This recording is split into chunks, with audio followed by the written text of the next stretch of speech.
Japan's bullet train, the world's first high-speed railway. Still the most technologically advanced in the world. In its life, it's shifted the equivalent of the entire population of the Earth at nearly 200 miles an hour. The Japanese high-speed train is very different from a normal train. You don't just add a more powerful locomotive. It doesn't even have a locomotive in the traditional sense. A normal train can't stand the stresses of high speeds. You need to redesign it. In fact, along the way, you'll need to reinvent the wheel. And that called for some surprising engineering connections. The bullet train wouldn't have been possible without ancient chariot racing. Oh, my God! Yeah, eat your heart out, Ben-Hur. A crowbar. A medieval clock. Oh, that really is moving. The stopping's going to be uncomfortable, obviously. A 19th century luxury car. My wheels on my train just can't get enough grip to get me moving. And the electric telegraph.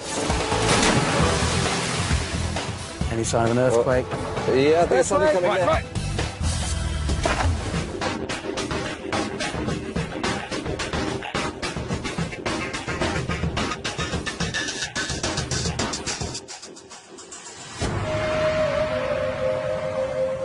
Japan, a rugged land of volcanic mountains and devastating earthquakes. Most of the population is squeezed into some of the largest cities on the planet. Getting around the country is a challenge. Space for roads is restricted, and to move all the travelers by air, 3 jumbo jets would have to take off every 5 minutes. So the Japanese chose the train for mass transport. They transformed the humble train into an iconic and sophisticated engineering marvel.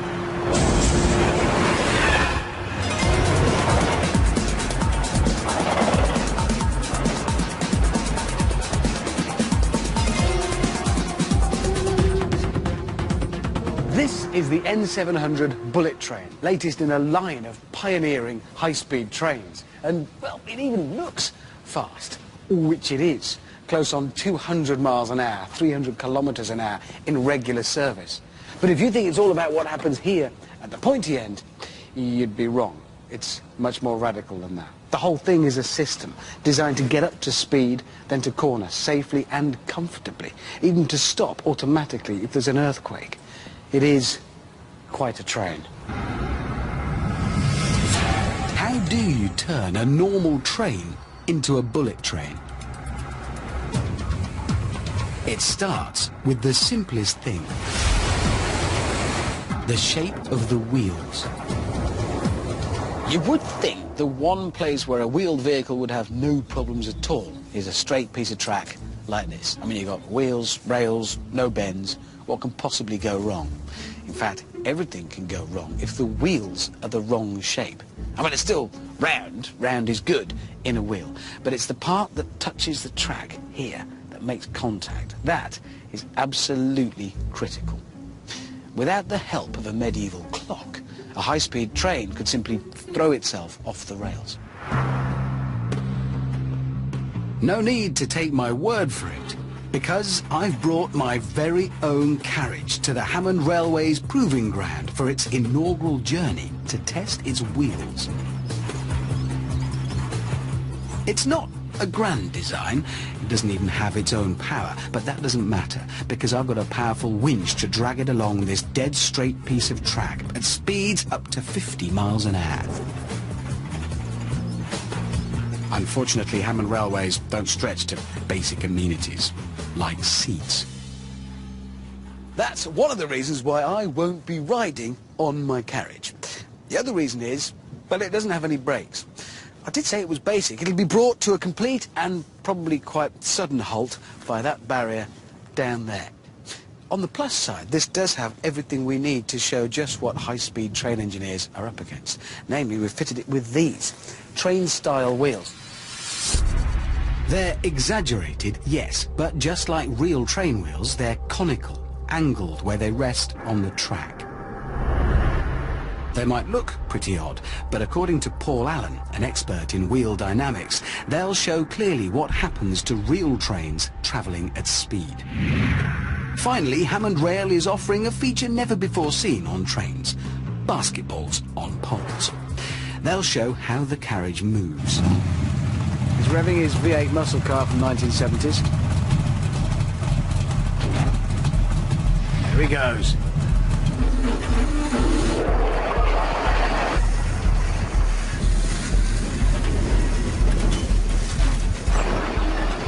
As it speeds down the track at about 40 miles an hour, the carriage starts rocking from side to side.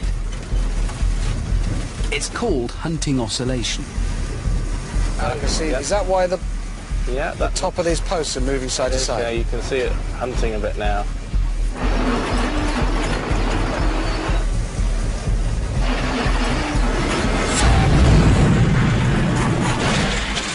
That's not gone at all well for it, has it? That's a bad thing. The kind of thing you need to avoid in a real train. And this isn't just a problem for Hammond Rail. Real trains have derailed on straight track, and the repeated sideways movement can also damage the track itself, like this one in Germany. Wobbling along a dead straight track is the fault of those cone-shaped wheels. So they don't seem like such a good idea. Why aren't they flat? Well, the problem with flat wheels is we need to get round a curve. Yeah. So if we try and do that with flat wheels, Right. I've got my flat wheel here. We run it down the track. See, it works. It doesn't work. It doesn't not so work. much. Yes, but we all know train wheels, they're round, but then they have like a flange on them that keeps them in the track. Flanges are the metal lips that sit down the side of the tracks. We could put flanges on the wheels, but the trouble is then the wheels will be guided around the curve purely on these flanges, and we'll wear them out, and we'll wear the sides of the rails out. They'll all be wrecked Very quickly. very quickly, yes. So, it's back to those conical wheels. Someone clever came along and thought, well, if we put some cone angles, then we might be able to get this to go around a curve. Go on then. Somebody came up with this. Okay. So it's off, that's where the other one got to. And it's just, well, it works. It works. Clearly. And that's just its shape Exactly, that's yes. sending it round. A cone rolling on its side turns in a circle, and train wheels use this principle. As it goes round a bend, the train is thrown out, and the outside wheel effectively gets bigger, making a sort of cone which turns the train. But because conical wheels can effectively change size, they can make trains unstable, even on straight track, causing that hunting oscillation we saw, especially at bullet train type speeds. The solution is an engineering compromise. So what we try and do is we get just the right amount of cone angle to get us around the curves we need to get round, but no more than that. So there will be an optimum amount of slope, cone, Yes. for a train that's going to go faster. Yes, so very high-speed trains have very low amounts of cone angle or conicity, and slower trains have much more conicity.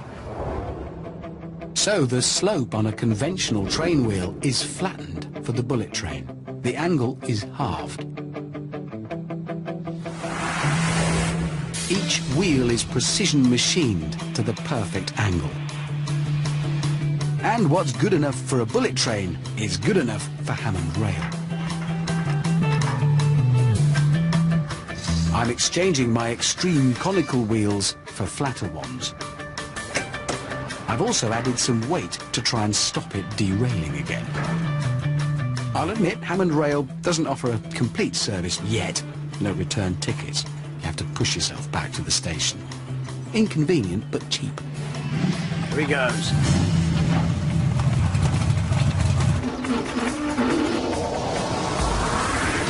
So what we're looking for here is a steady ride.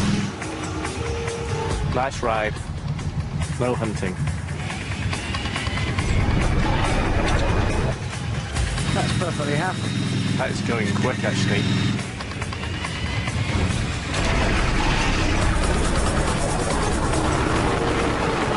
God, that really is moving.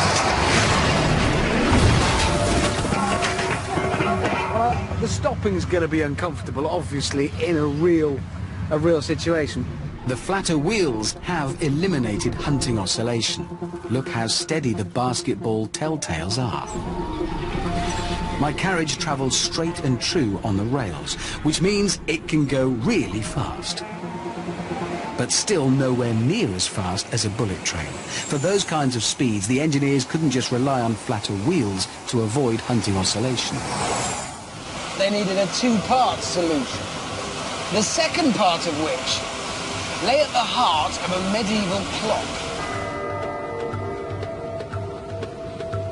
Before clocks were invented, time was pretty fluid, but medieval monks wanted regular prayer times. They needed precise clocks. And that particular prayer was answered for them around the middle of the 15th century with the invention of a new type of clock.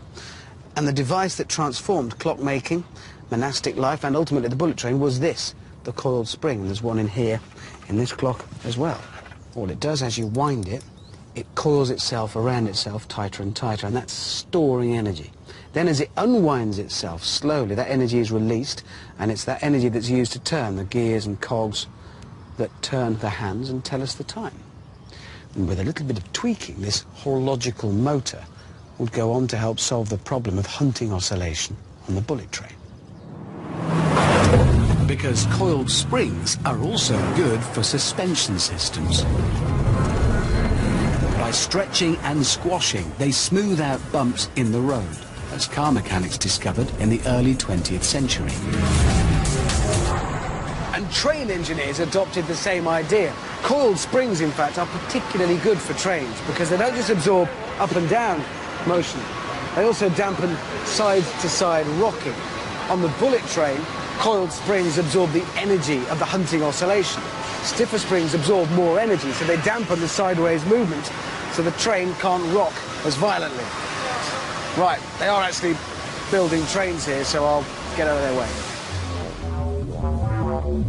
Thanks to some punctual monks and clever watchmakers, the engineers were able to design a train undercarriage that stops it hunting, shaking from side to side at high speeds.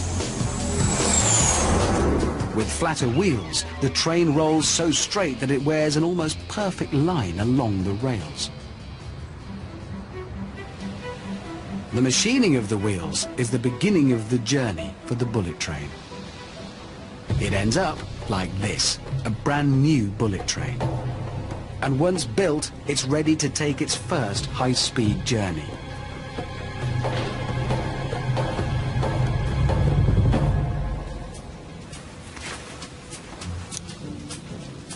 I wonder if they've left the keys in.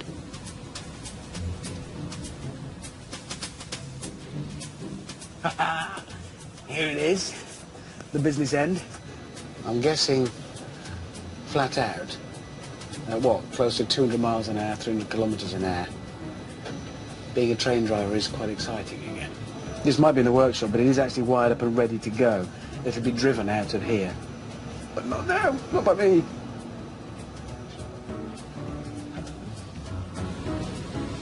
Probably just as well they didn't leave the keys.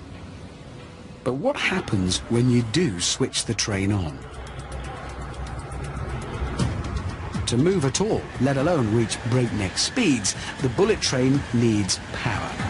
And it gets all the power it needs in the form of electricity from overhead lines. The connection between the wire and the train is this device along here, the pantograph. So electricity flows in through those few square centimeters where it touches the wire, and from there, down into the train. To feed enough power, engineers faced a choice between a faster or a bigger electrical flow, stepping up the voltage or boosting the current. In a lab that looks more like the set of a sci-fi movie, Manchester University professor Ian Cotton shows the demands big currents make. So Ian, talk me through this. I'm guessing current is going to go around there somewhere. Yes, we have a transformer fed from the mains, and in this loop we get a high current. All right. Well, fire it up then. Is it working now? It will do. You'll see the numbers on the ammeter go up, so that means we're getting more current flowing through the loop. So this is the quantity of amps flying through here. Oh, hang on, look already. This wire is getting hot. What's happening? High amps, a big current, overload the thin wire. It heats it up to the point of complete failure. So if you have very, very high current, you need to use a very big piece of metal to let the current flow. So for our train, we'd need much bigger than this. Absolutely, it would be very, very big and very, very heavy.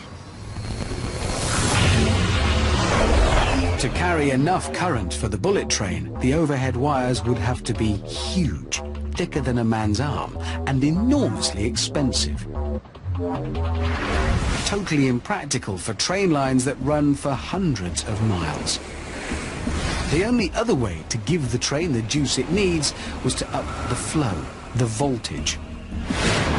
Train lines usually carry 1,500 or 3,000 volts, nowhere near enough for a bullet train, so the engineers increased it to 25,000 volts. But with such a gigantic voltage, any break in the circuit between the wire and pantograph can be catastrophic. The pantograph has, well, just one job, really, to maintain that contact with the wire overhead. But it is quite an important job, because lose that contact and you lose power, which would be inconvenient. Worse, you might damage the train. If the pantograph loses contact, it causes an arc. In the safety of a high-voltage lab, an arc looks very pretty. Whoa! So what are we seeing here? So this is something called a Jacob's ladder, and we're making a high voltage arc which is travelling up. Arcing happens when there's a break in a high-voltage circuit. In a Jacob's ladder, there's a gap in the circuit between the two poles. The voltage is so high that it turns the gap into plasma, superheated air. And plasma is very hot, close to 10,000 degrees C, making arcs very dangerous indeed. That's arcing that we're looking at. Exactly, so that's what would happen if the pantograph moved away from the actual wire. Arcing does happen on normal trains. Here, icy overhead wires are breaking the circuit. But the higher the voltage, the more arcing is a problem. In this demonstration, I'm going to play the pantograph to see what happens to my paper train when the connection is broken. So this is a demonstration of the potential bad side of high voltage.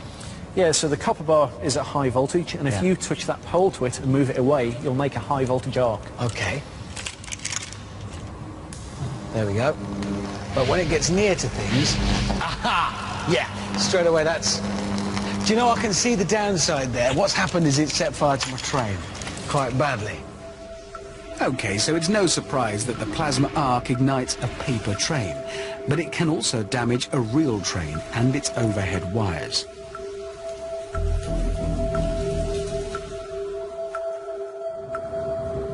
To prevent damage that could take whole lines out of action, the engineers needed a pantograph that would not lose contact with the overhead wire.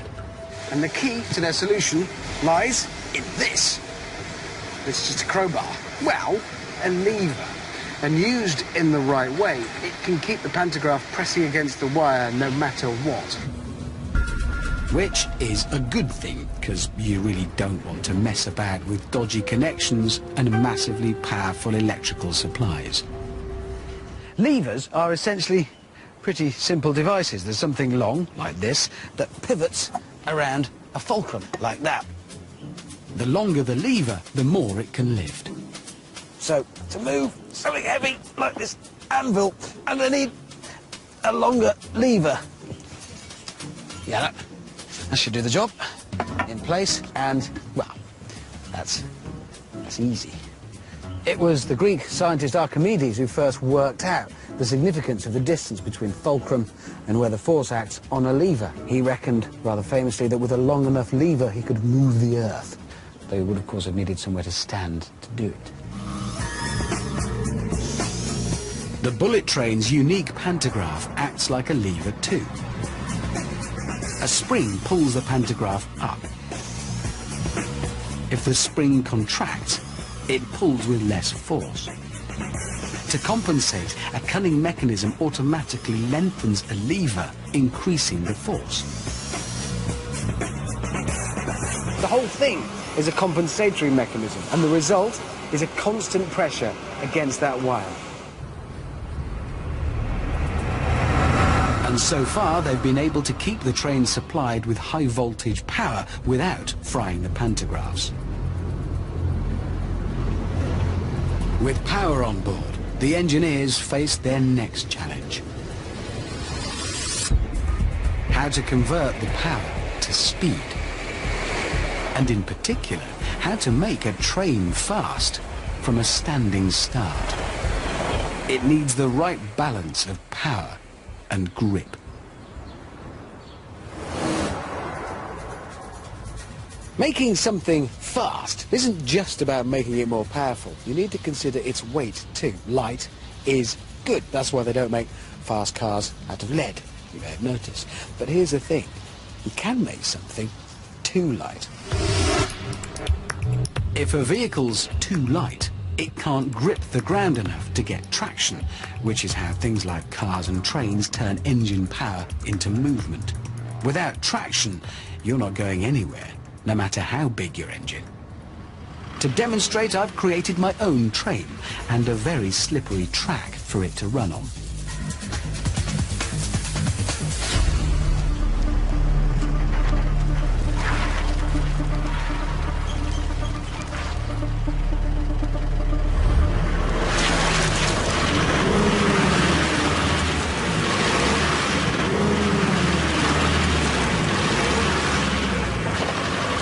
Yeah, well, as I think you can see, no matter how much power I use, no matter how much oomph I give it, and I'm giving it plenty, my wheels on my train just can't get enough grip to get me moving.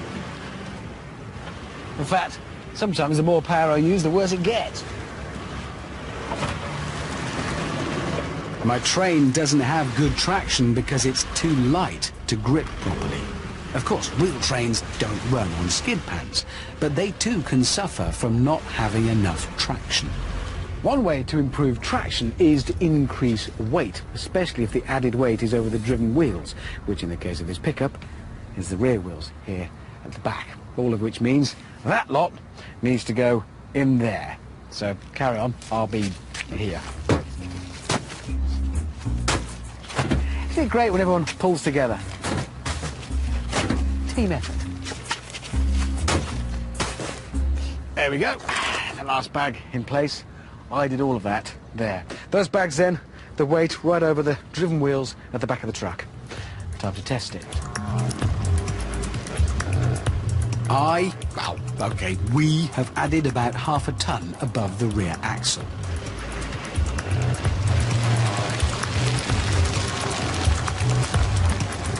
No contest. Same skid pan, more weight, better grip, better traction.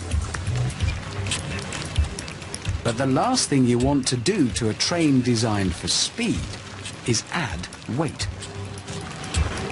Instead, bullet train engineers found the solution to their traction problems in an early luxury racing car, the Lohner Porsche.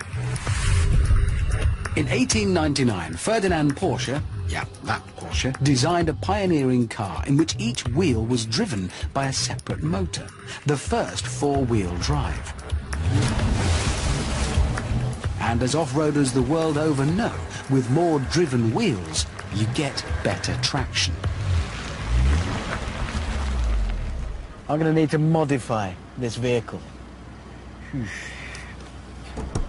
Right, that's done. This truck is now four-wheel drive. More wheels driving, it should grip. And it does. Making all four wheels driven means better traction without added weight.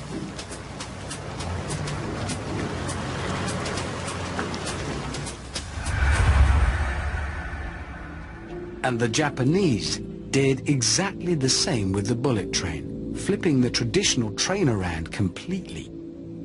Conventional trains use locomotives, big, heavy powerhouses that pull or push the other carriages along. But the bullet train engineers have kind of turned that principle on its head, because the pointy carriages at the front and the very back of this train have no engines. Instead, all the other carriages do. It's called a multiple unit system, and on this train, 14 of the 16 carriages have their own motors. And here, each motor drives 2 wheels, so it is, by my reckoning, 112-wheel drive. Good traction without the extra weight means it can accelerate suitably quickly for a bullet train. All thanks to a 19th century 4x4. The next challenge for the engineers was how to keep that speed up round corners. Cornering too fast is a problem for any vehicle.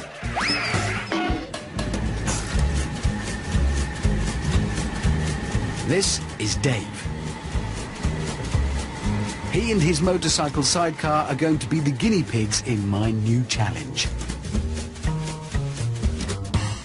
This, by the way, isn't just an awkward-to-get-at refreshment system. This water is part of the experiment. It's science. Take it away. Can Dave and the drinks complete my slalom course? Now we come to the first turn. Here we go. Dave and I go one way, and the drinks go the other. I'm going to be thirsty. I mean... Dave?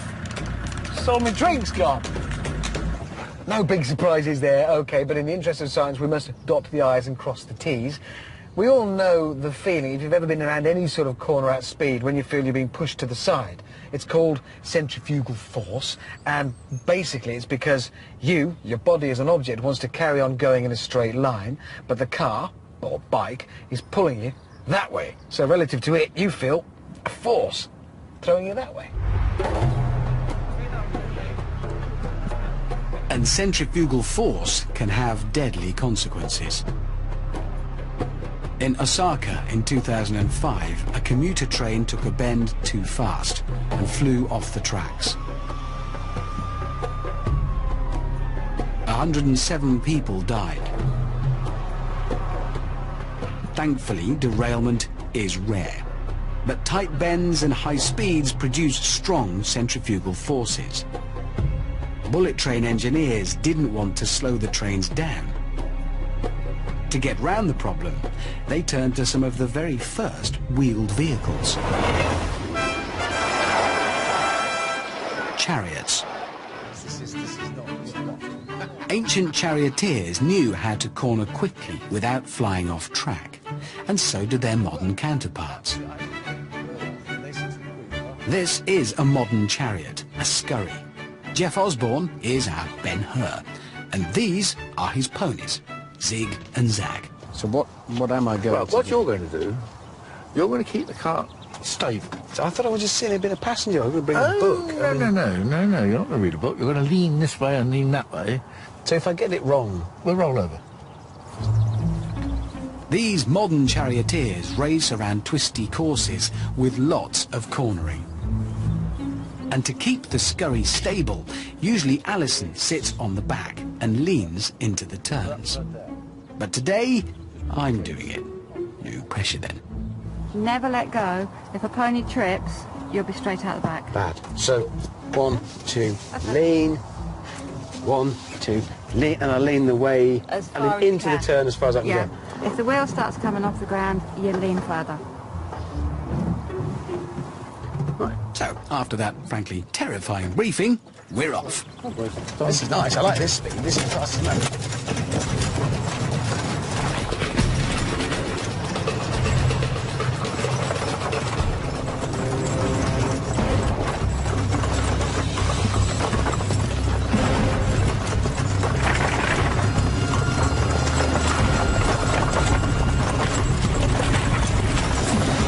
Leaning into bends reduces the centrifugal force that pushes us outwards. This balances the carriage and allows Zig and Zag, like their ancient counterparts, to corner faster.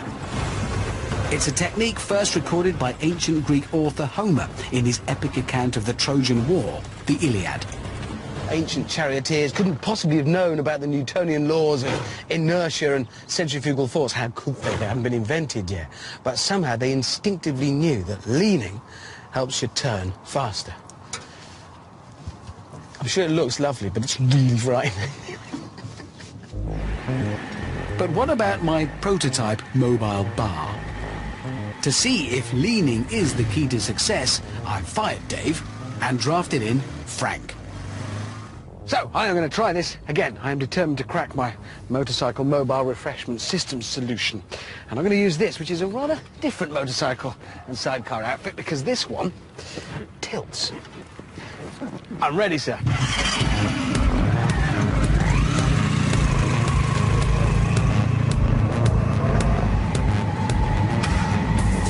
This sidecar tilts instantly and effortlessly as it corners, keeping my drinks firmly in place. That is astonishing!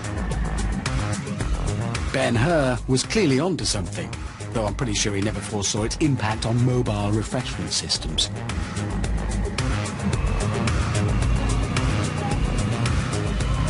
Science works! Who'd have thought? So, the more they lean, the less the force pushing outwards on sidecars, chariots, and trains. To make trains lean, tracks are banked, inclined into the bend. And that worked well for older, slower trains. But bullet trains are so fast, they need to lean even further into bends. Bullet train engineers didn't need to wait for reports from uncomfortable passengers to know that banking alone isn't enough. This simulator can replicate the sensations of the bullet train travelling at any speed, on any kind of track. Today's experiment, cornering at nearly 200 miles an hour.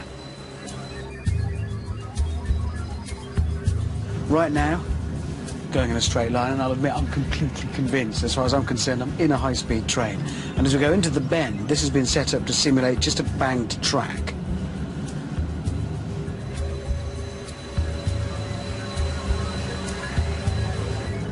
More things starting to... Yeah, I can... Oh, yes, straight away. Yeah, I can feel that throwing me off to the right. So banking isn't enough. And you can't bank the track any more than this, because if you do, well, if a train has to stop at it one day, it might fall over.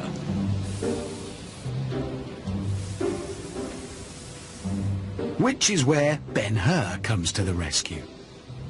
Computer-controlled airbags under each carriage make the entire bullet train lean.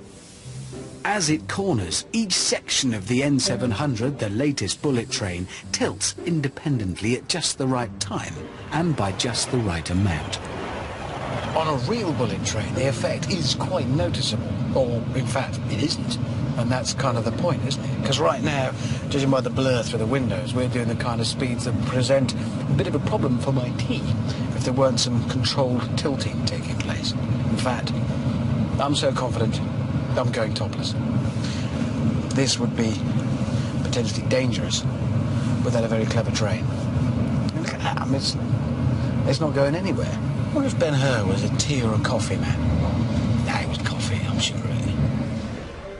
Thanks to ancient charioteers, bullet trains corner 12 miles an hour faster, keeping travellers right on time.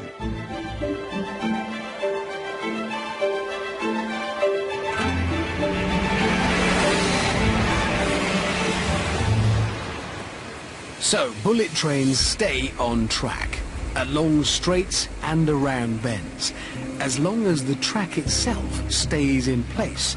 But you can't bank on that here, as recent events show. All trains face a big problem in Japan. Earthquakes. This is one of the most earthquake-prone lands on the planet. And the problem could be much worse at higher speeds, because trains and passengers could potentially suffer much greater impacts. Equipping their high-speed trains to stay on track through an earthquake would be a particular challenge for the engineers. Japan is struck by around 900 quakes a year. In March 2011, an earthquake measuring 9 on the Richter scale, the largest ever to hit the country, struck Japan. The earthquake's epicenter was 80 miles out to sea. but it triggered a massive and hugely destructive tsunami. To date, more than 25,000 people are dead or missing. Earthquakes in Japan pose a real challenge to architects and engineers. Of course, the thing that really worries railway engineers is the same earthquakes that topple tall buildings and rip up roads can derail trains. So it's good to know that thanks to the electric telegraph, there is a system in place to protect passengers on the bullet train. Engineers needed advance warning of earthquakes to slow the trains. So they designed the world's very first earthquake warning system. The idea was to alert engineers before a quake arrived. But in actual practice, this proves to be a problem. An earthquake warning system is really only as good as the tremor detectors or seismometers.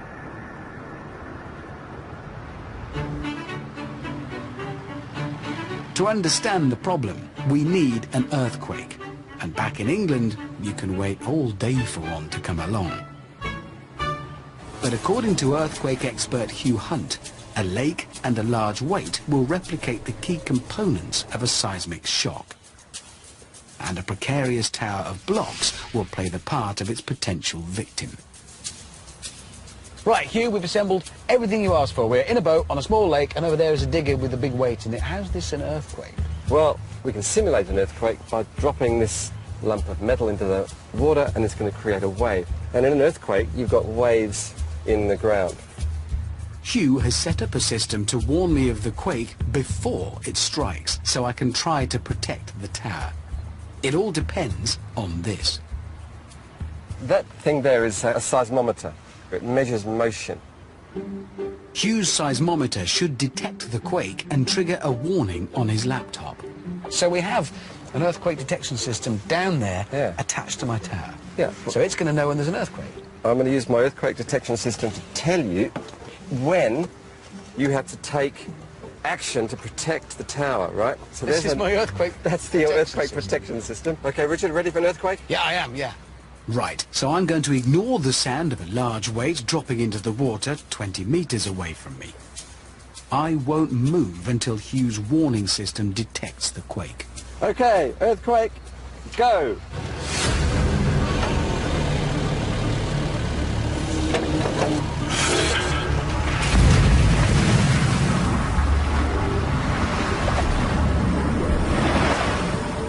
Any sign of an earthquake? Yeah, there's something coming there. Right. Yeah. Do you see, the thing is... You're too slow. Well, how am I possibly going to... All you did was say there's an earthquake You're happening. too slow. But there was an earthquake, then it fell Look, over. it went red here, okay? But I was with my protection system, I never used it. Red means earthquake, Richard, and you were just too slow. Yeah, clearly what we have there, then, is a problem.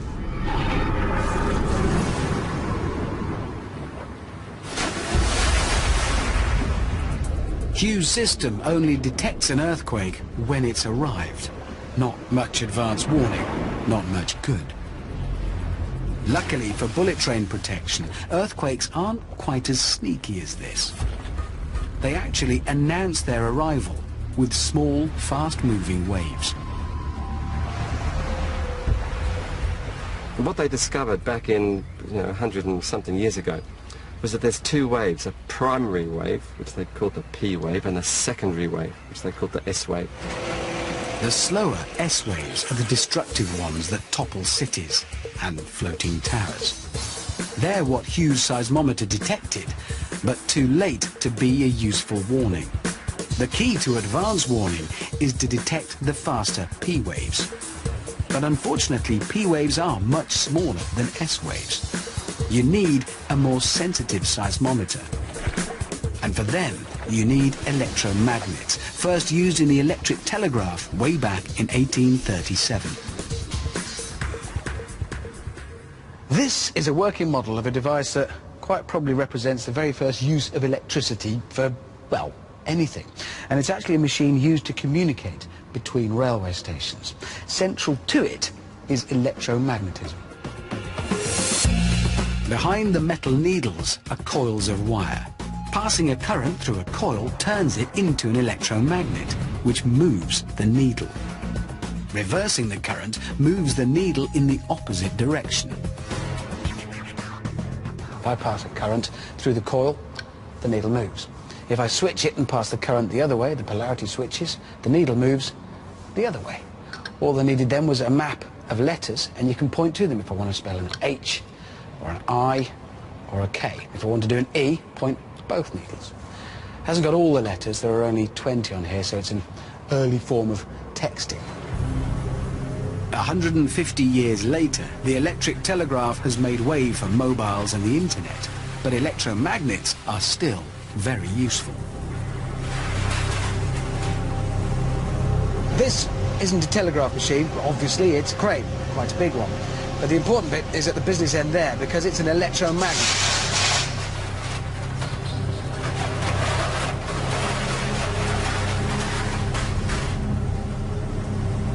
There it goes doing its thing. Basically, this is just a magnet that can be on, or at the touch of a button, off.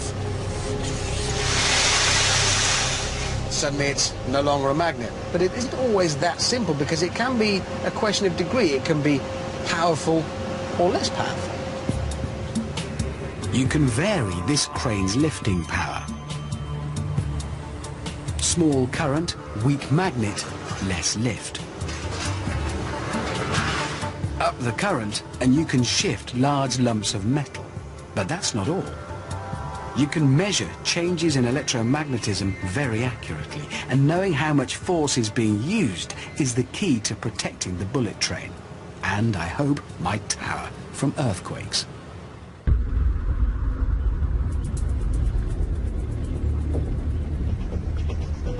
Back on the lake, I'm going to update my earthquake warning system. This time, sensor expert Sean Gosen is coming aboard with a sophisticated electromagnetic seismometer.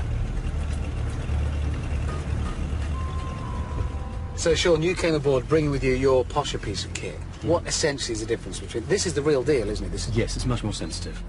Sean's seismometer uses electromagnets to detect tiny movements, such as the pulses of P waves. So will you be able to detect these finer P waves that Hugh singularly failed to do?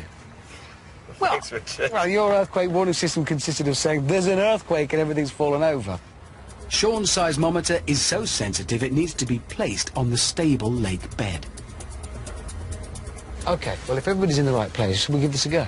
I promise not to look. I'll just wait until I get a warning from Sean. We're both monitoring our system. Yeah. Are we ready for an earthquake? Go!